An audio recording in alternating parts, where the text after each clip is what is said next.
Minha mãe, minha rainha, eu sou teu e tu és minha. Minha mãe, minha rainha, eu sou teu e tu és minha mãe, minha rainha. És minha mãe, minha rainha.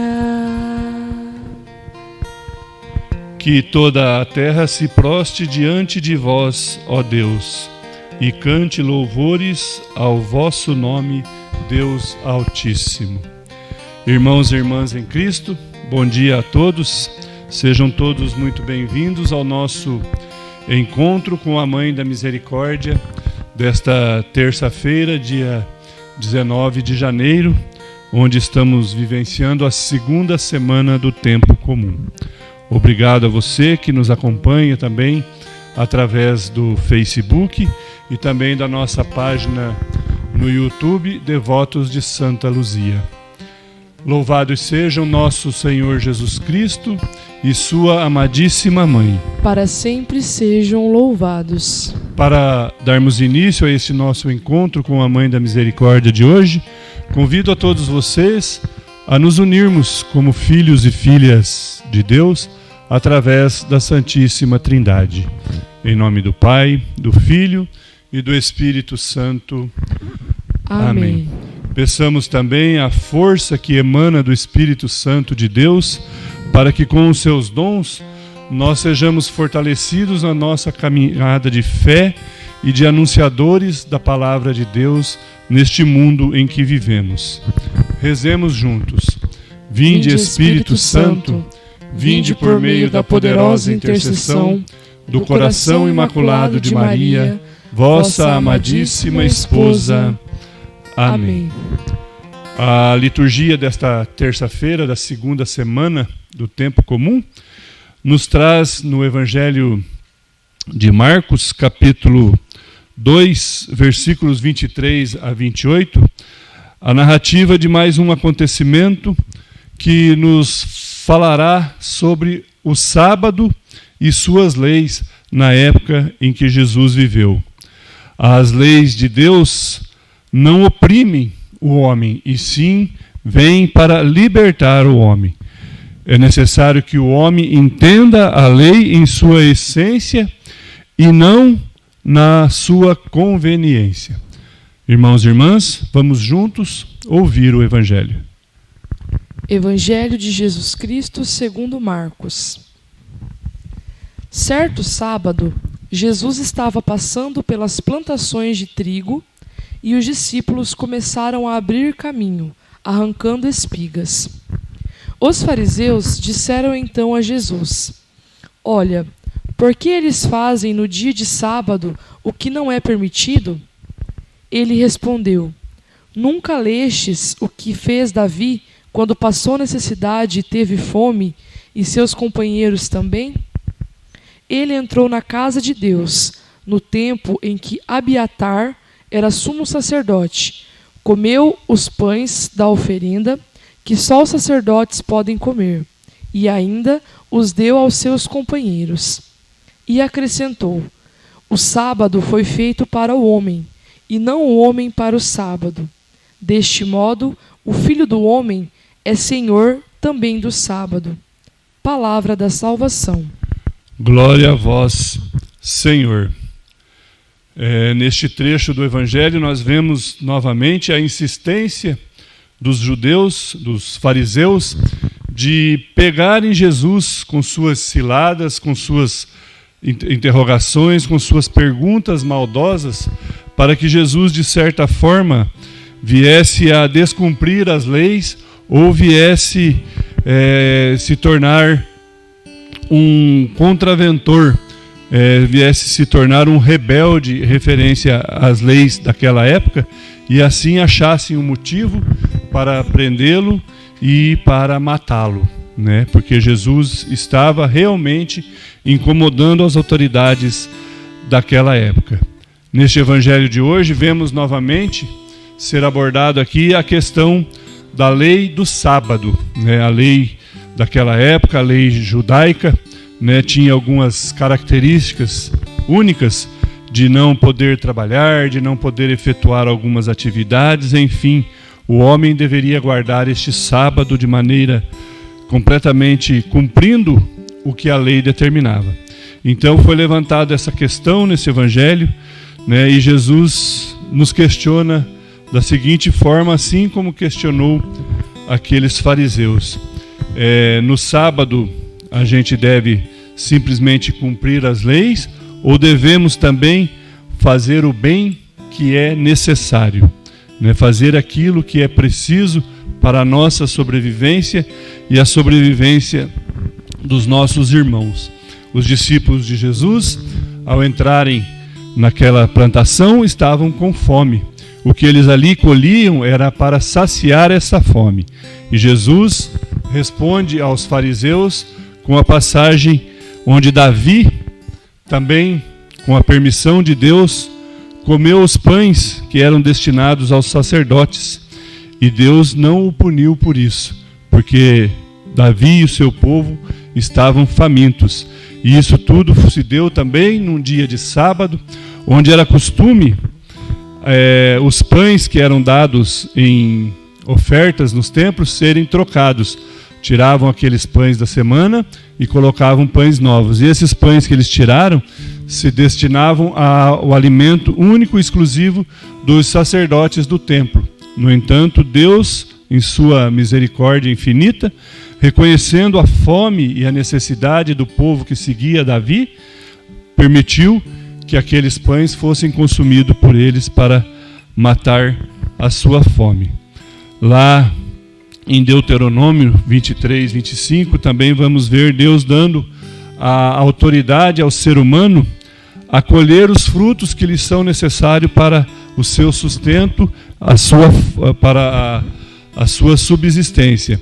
Aos sábados também é permitido arrancar o fruto da árvore para ser comido, colher aquilo que vai ser consumido, não efetuar colheitas e outros trabalhos, mas sim aquilo que é necessário para a sua subsistência.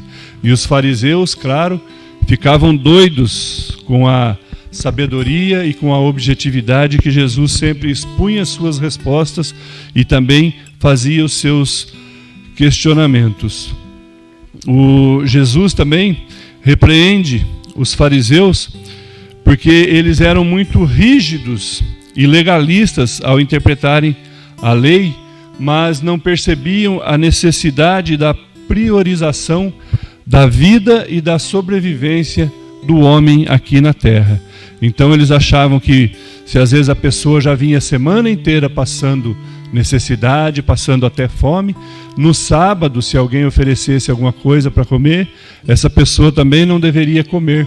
Ou seja, correria-se o risco ali de ficar doente, de cair de cama e até de morrer por causa da fome. Então eles eram muito legalistas e rígidos. Isto porque para eles não faltavam nada. Eles eram os senhores e doutores da lei que podiam tudo e só determinavam o que o povo tinha que fazer. Jesus veio ensinar que as prioridades que devemos reconhecer em termos ou não algumas atitudes depende não só do que a lei nos fala, mas também de como conseguimos interpretá-las e como podemos aplicá-las em nossa vida, né? O não trabalhar quer dizer a gente se poupar e pôr o nosso corpo em descanso naquele dia em que Deus dedicou ao descanso para o homem. No entanto, a sobrevivência do ser humano depende de ar, depende de água, depende de comida. Então, neste dia, sim, devemos também estar atentos a isto, pois as leis de Deus, como falamos no início, elas não foram criadas para oprimir o homem, mas sim para levá-lo à sua libertação. O sábado, como Jesus termina o Evangelho, foi feito para o homem, e não o homem para o sábado. De repente, a palavra sábado, na interpretação dos fariseus e na sua rigidez, pode estar tendo uma ênfase, um significado um pouco maior do que a palavra do próprio Deus, né? Ou seja, o sábado é importante que nós façamos isso ou aquilo, mas às vezes não olhando para o cumprimento daquilo que Deus nos determina, mas sim a conveniência e a satisfação pessoal única e exclusivamente nossa. O Filho do Homem é o Senhor do sábado. Então Jesus afirma com autoridade que o Filho do Homem, aqui se tratando a Ele próprio, é o Senhor do sábado, e não o sábado que é o Senhor de Deus. Então, refletindo isso, nós podemos trazer para a nossa vida, na realidade de hoje, né, como está a nossa obediência às leis civis, às leis dos homens e às leis de Deus também.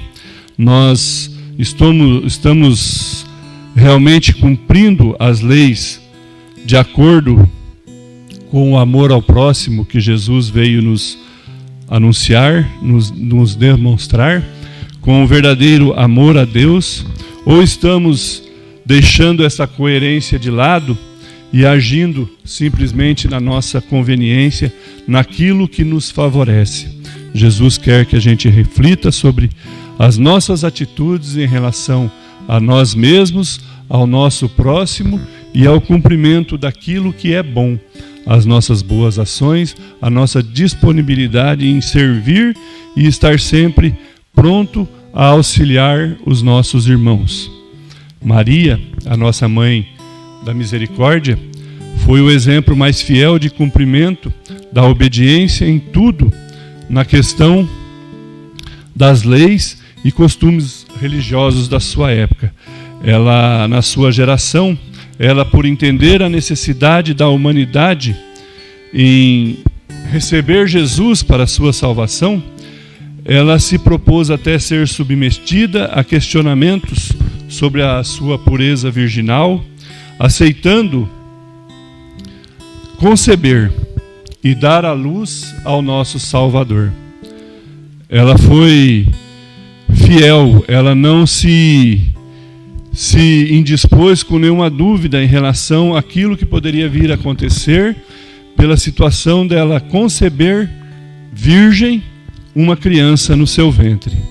Ela também não infringiu as leis na sua concepção, porque a sua concepção foi inusitadamente especial e necessitou também de uma ação inusitada por parte de Maria e por parte também de São José, que prontamente disseram sim ao plano de Deus, que fizeram parte de toda a nossa história de salvação, nos trazida através do sacrifício de Jesus na cruz. Então peçamos que, por intercessão de Maria, nós consigamos ver, ouvir e entender as leis que nos são propostas para vivermos de maneira digna, como irmãos cristãos e como filhos bem amados de Deus que nos criou. Irmãos e irmãs, rezemos juntos agora a oração que Santa Faustina compôs à nossa Mãe da Misericórdia. Maria, minha Mãe e Senhora, entrego-vos a minha alma e o meu corpo, a minha vida e a minha morte, e tudo o que vier depois dela. Deposito tudo em vossas mãos, ó minha Mãe.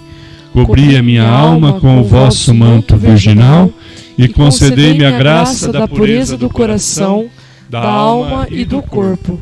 Defendei-me com o vosso poder de todos os inimigos, especialmente daqueles que escondem a própria maldade com a máscara da virtude. Ó lindo lírio, vós sois para mim o espelho, ó minha Mãe. Amém. Bem, irmãos e irmãs, chegamos ao final do nosso encontro com a Mãe da Misericórdia de hoje. Agradecemos aqui a participação de todos vocês, a companhia, a todos que têm nos acompanhado no Facebook e também através da nossa página no YouTube, Devotos de Santa Luzia. Pedimos que seja compartilhado em seus grupos nas redes sociais este nosso projeto de evangelização. E agora, por intercessão de Maria, nossa Mãe da Misericórdia, peçamos que Deus derrame sobre nós, sobre a nossa casa, sobre a nossa vida, as suas bênçãos, para que, fortalecidos pelo Espírito Santo, possamos continuar firmes nesta caminhada aqui neste mundo que Deus nos criou. Que Deus Todo-Poderoso nos abençoe hoje e sempre, em nome do Pai, do Filho e do Espírito Santo. Amém.